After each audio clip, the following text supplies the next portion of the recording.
Saudara dan saudari yang terkasih dalam Kristus, kita berjumpa dalam acara Mendekat Kasih Tuhan, bersumber pada 1001 renungan inspiratif karya Romo Frans Sales SI, dan sebagai renungan singkat bagi saudara dan saudari yang sedang menderita sakit, baik yang dirawat di rumah sakit maupun di rumah sendiri, dirawat bersama dengan keluarga.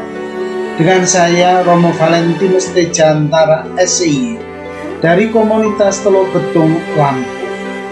Pada hari ini kita ingin merenungkan tema kasih membawa kebahagiaan dalam hidup.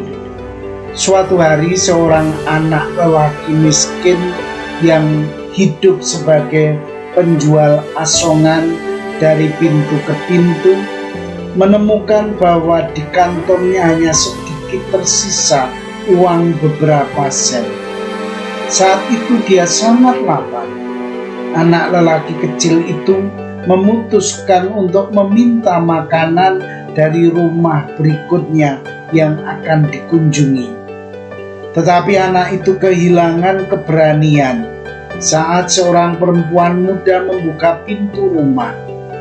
Anak itu tidak jadi meminta makanan. Ia hanya berani meminta segelas air. Perempuan muda itu melihat dan berpikir bahwa anak lelaki itu pastilah lapar. Lalu ia membawakan segelas besar susu.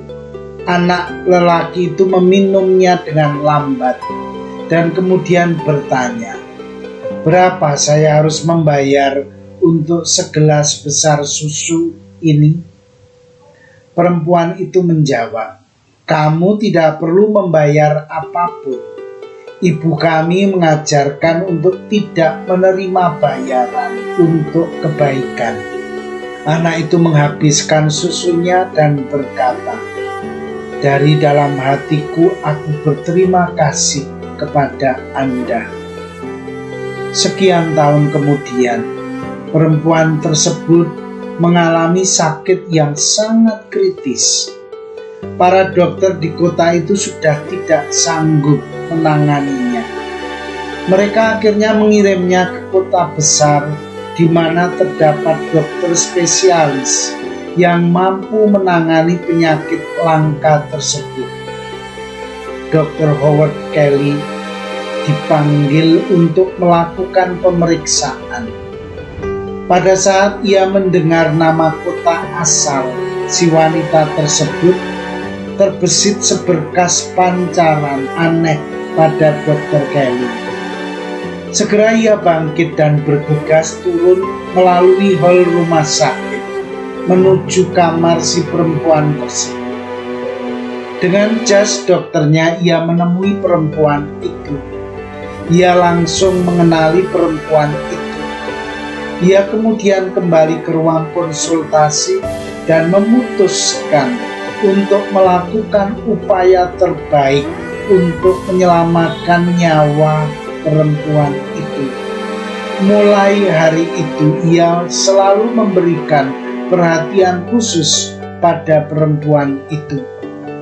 Setelah melalui perjuangan yang panjang, akhirnya perempuan itu sembuh. Dr. Kelly meminta bagian keuangan rumah sakit untuk mengirimkan seluruh tagihan biaya pengobatan kepadanya untuk persetujuan. Setelah melihat tagihan itu, Dr. Kelly menuliskan sesuatu pada pojok atas lembar tagihan. Kemudian ia mengirimkannya ke kamar pasien. Perempuan itu takut untuk membuka amplop tagihan. Ia sangat yakin ia tidak akan mampu membayar tagihan tersebut, walaupun harus dicicil seumur hidupnya. Akhirnya ia memberanikan diri untuk membaca tagihan tersebut. Ternyata ada sesuatu yang menarik perhatiannya. Pada pojok atas lembaran tagihan tersebut, ia membaca tulisan yang berbunyi, "Telah dibayar lunas dengan segelas besar susu. Tertanda Dr. Howard Kelly. Air mata kebahagiaan membanjiri matanya. Ia berdoa, Tuhan, terima kasih. Cintamu telah memenuhi seluruh bumi melalui hati dan tangan manusia. Saudara dan saudari yang dikasihi Tuhan, kisah di atas tadi sangat menyentuh hati. Sebuah kisah anak manusia yang saling berbagi kasih. Sebuah kisah anak manusia yang saling menyelamatkan. Ketika ada cinta kasih, selalu ada kehidupan. Kasih itu membuat manusia memiliki harapan untuk melanjutkan perjalanan hidup ini. Sebaliknya, kebencian mendatangkan kematian bagi manusia. Kebencian yang dipelihara terus-menerus membawa akibat yang merugikan bagi manusia. Kebencian sering memicu terjadinya pengkhianatan, ketidaksetiaan, dan akhirnya kematian yang mengenaskan. Sebagai orang beriman, kita semua dipanggil untuk menghidupi kasih dalam kenyataan hidup kita sehari-hari. Kasih itu menyenangkan. Kasih itu membawa kebahagiaan bagi manusia. Kasih itu membuat manusia saling berdamai. Kasih itu mendorong orang untuk membangun persaudaraan.